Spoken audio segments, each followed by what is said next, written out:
Selamat datang kembali di kuliah online. Kali ini kita akan membahas tentang fungsi-fungsi MSDM, Manajemen Sumber Daya Manusia versi Mondi pada tahun 2008.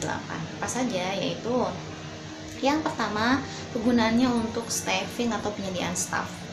Yang kedua, pengembangan sumber daya manusia. Terus kompensasi keselamatan dan kesehatan serta hubungan karyawan dan perburuhan. Kita akan membahas satu persatu apa itu tentang penyediaan staf. Penyediaan staf atau staffing adalah proses untuk memastikan bahwa organisasi memiliki jumlah karyawan yang tepat dengan berbagai keahlian yang memadai untuk menjalankan pekerjaan yang tepat pada waktu yang tepat untuk mencapai tujuan organisasi.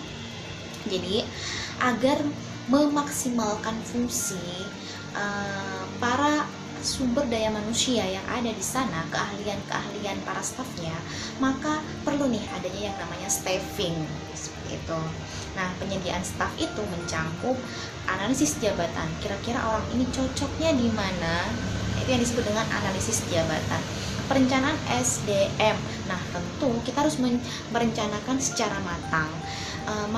Individu ini selain cocok dan punya keahlian, nah kita juga akan memikirkan gaji dia, jadi harus direncanakan, serta perekrutan dan seleksi. Sebelum menempatkan orang pada posisinya, tentu kita melalui proses yang namanya rekrutmen dan seleksi. Yang selanjutnya, pengembangan SDM. Pengembangan SDM atau HRD ini fungsi utama MSDM yang tidak hanya terdiri atas pelatihan dan pengembangan, namun juga aktivitas perencanaan dan pengembangan karir individu, pengembangan organisasi, serta manajemen dan penilaian kinerja.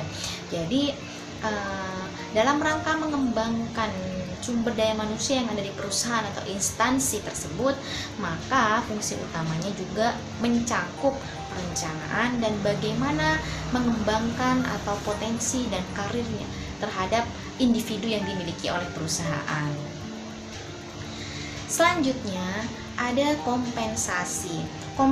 Kompensasi mencangkup seluruh imbalan yang diberikan kepada karyawan sebagai penghargaan atas kerjasama mereka.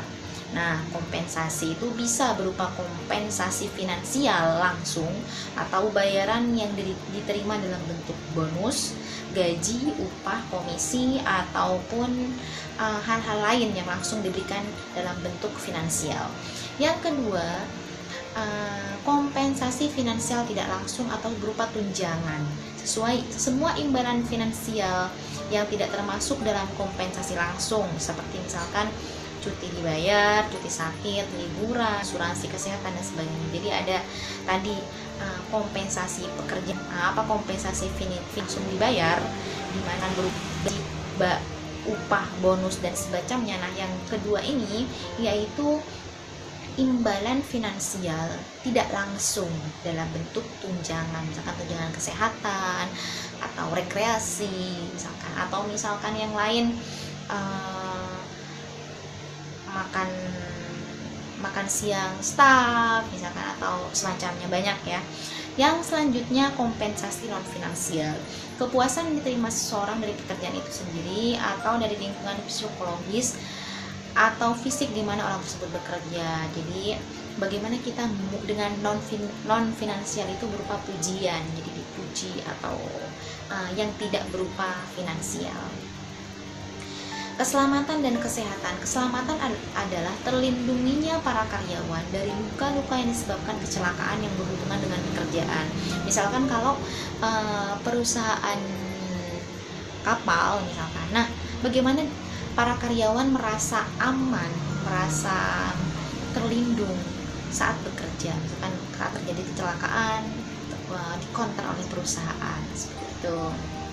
Nah, selanjutnya adalah kesehatan. Kesehatan berarti terbebasnya karyawan dari penyakit fisik maupun emosional. Jadi, misalkan dari di masa pandemi saat ini, misalkan ada beberapa perusahaan yang kemudian merumahkan memberlakukan work from home, jadi bekerja dari rumah. Nah, ini upaya perusahaan agar karyawan bisa terjaga kondisi fisiknya dan kondisi emosionalnya, misalkan menghindari bentrok pertengkaran antar karyawan seperti itu.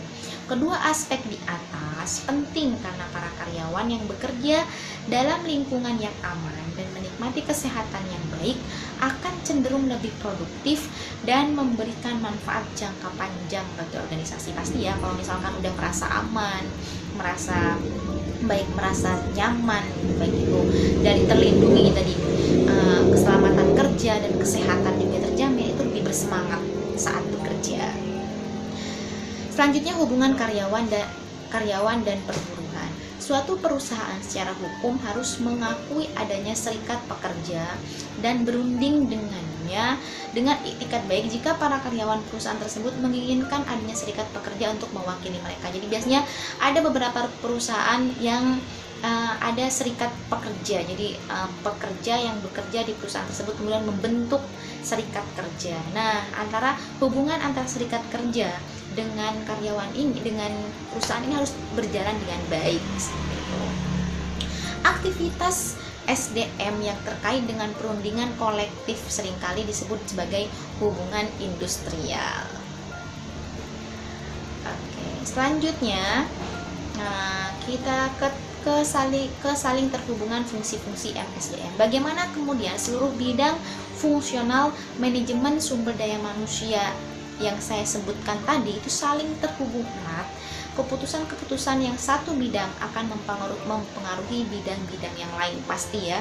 Dan beberapa contoh, misalkan merekrut calon-calon berkualitas terbaik hanya akan membuang waktu, tenaga, dan uang jika kompensasi yang diberikan tidak bisa memotivasi karyawan. Misalkan ada sebuah perusahaan ekspektasinya pengen merekrut tenaga ahli yang baik, tapi sayangnya perusahaan tersebut atau instansi tersebut tidak mampu membayar kompensasi, maka akan terbuang percuma. Orang-orang kan akan mikir lagi gitu.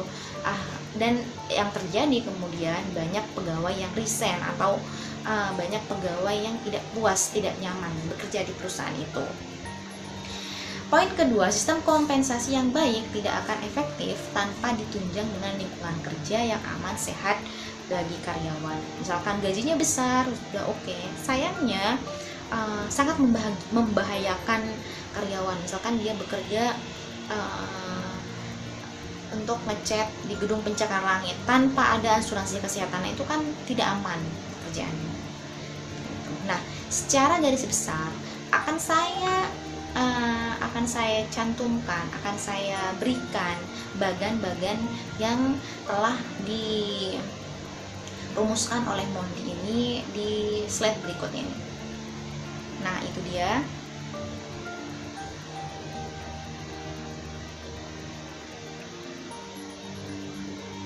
Bagaimana kemudian manajemen sumber daya manusia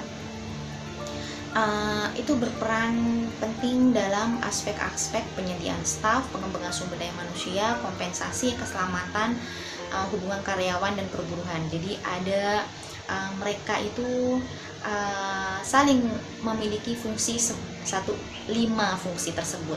Nah, kelima fungsi tersebut kemudian berperan dalam rangka misalkan penyediaan staf, bagaimana upaya pemasaran produk, serta pengembangan sumber daya manusia, bagaimana dalam rangka operasi perusahaan, serta kompensasi juga fungsional lainnya, dan tentunya keuangan pastinya. Nah, ini dia bagan-bagannya. Oke. Selanjutnya, saya tunggu diskusi kalian di grup WA masing-masing, dan sampai ketemu pada pertemuan selanjutnya. Jangan lupa untuk tetap sehat dan salam santun dari Jogja. Terima kasih sudah menonton. Sampai ketemu di video selanjutnya ya.